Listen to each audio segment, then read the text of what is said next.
5 seconds. Start.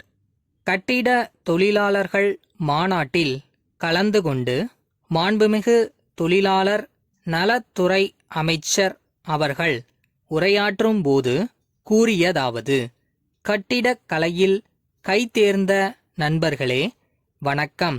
கட்டிட தொழிலாளர்கள் நடத்தும் இம்மாநாட்டில் கலந்து கொள்ள எனக்கு வாய்ப்பளித்த உங்களுக்கு நன்றி தெரிவித்துக் கொள்கிறேன். நான் இந்த மாநாட்டிற்கு வருவதற்கு முன்னால் உங்களுடைய பிரச்சனைகள் பற்றி அதிகாரிகளுடன் நீண்ட விவாதம் நடத்திவிட்டுத்தான் வந்துள்ளேன் என்பதை தெரிவித்துக் கொள்கிறேன்.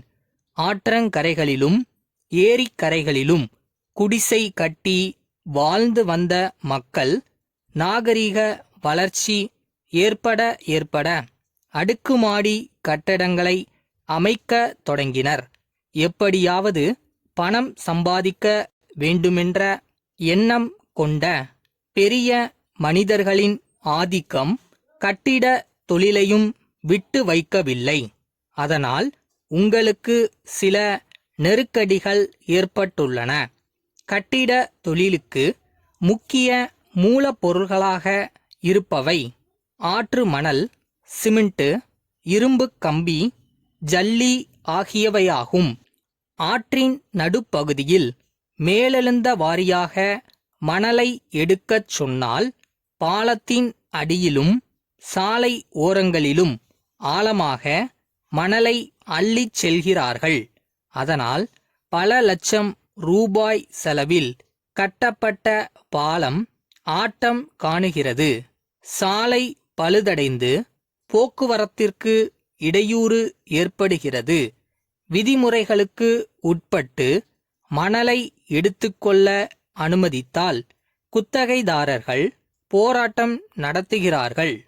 அதனால் வேலை செய்ய முடியாமல் நீங்கள் துன்பப்படுகிறீர்கள். ஆகவே தனியார் குத்தகையை ரத்து செய்துவிட்டு அரசே குறைந்த விலைக்கு மணல் விற்பனை செய்கிறது. பாறைகளை குத்தகைக்கு விடுவதன் மூலமே உள்ளாட்சிகளுக்கு கணிசமான வருவாய் கிடைக்கிறது. சுயநலவாதிகள் சிலர் கூட்டு சேர்ந்து கொண்டு அரசு நிர்ணயம் செய்வதை விட குறைந்த தொகைக்கு கேட்பதால் குத்தகை விடுவதில் தாமதம் ஏற்படுகிறது. அதனால் வருவாய் இழப்பு ஏற்பட்டு உள்ளாட்சிகள் மக்கள் நல பணிகளை சரிவர செய்ய முடியவில்லை.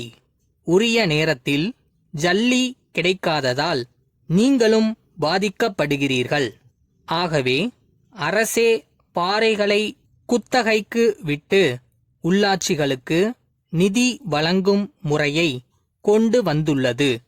சிமெண்ட்டும் கம்பியும் மூலப்பொருள்கள் கிடைப்பது மற்றும் மின்சார விநியோகத்தை பொறுத்து தயாரிக்கப்படுகிற பொருள்கள். அதனால் சில நேரங்களில் சிறிது விலை ஏற்றம் ஏற்படுவது தவிர்க்க முடியாதது. இதையே ஒரு காரணமாக காட்டி வியாபாரிகள் செயற்கையான தட்டுப்பாட்டை ஏற்படுத்தி அதிக விலைக்கு விற்பனை செய்கிறார்கள். வியாபாரிகளோடு கலந்து பேசி இதை ஒழுங்குபடுத்த சில கட்டுப்பாடுகளை அரசு விதித்திருக்கிறது. அரசின் இப்படிப்பட்ட நடவடிக்கைகளால் கட்டிட தொழிலாளர்களின் பிரச்சனைகள் ஓரளவுக்கு தீர்க்கப்பட்டுள்ளன. உங்கள் நன்மைக்காகவே ஓய்வூதிய திட்டமும் அறிமுகப்படுத்தப்பட்டுள்ளது. மேலும் அவ்வப்போது பிரச்சனைகள் ஏற்படுவதாக இருந்தால் அவற்றை அரசின் கவனத்திற்கு கொண்டு வந்தால் உரிய நடவடிக்கை எடுக்கப்படும் என்பதை தெரிவித்து பிரியா விடை பெறுகின்றேன். நன்றி. சென்னையிலுள்ள பாரி கம்பெனியின் பொது மேலாளர். சென்னையிலுள்ள திரு குருசாமிக்கு எழுதிய கடிதம்.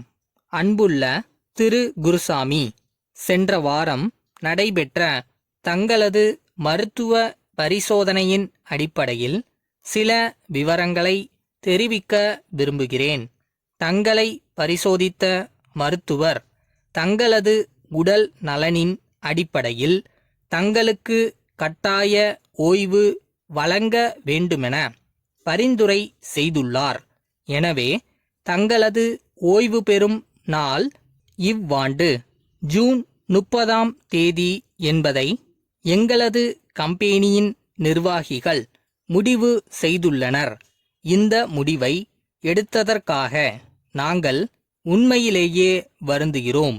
எனினும் இது தங்களது உடல் நலனை உத்தேசித்து எடுக்கப்பட்ட நல்ல முடிவு என்று கருதுகிறோம்.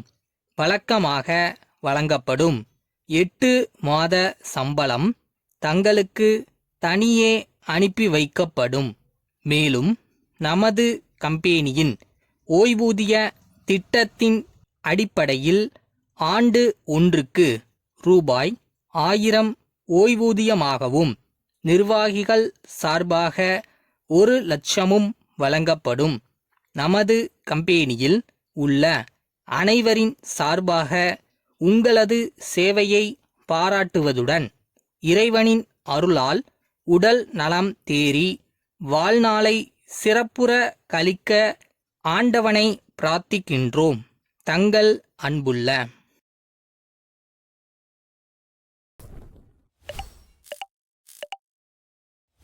இந்த உலகத்தில் முடியாததுன்னு எதுவுமே இல்லைடா. நல்லா பெர்ஃபார்ம் பண்ணால் யாரும் எதையும் ஜெயிக்கலாம்.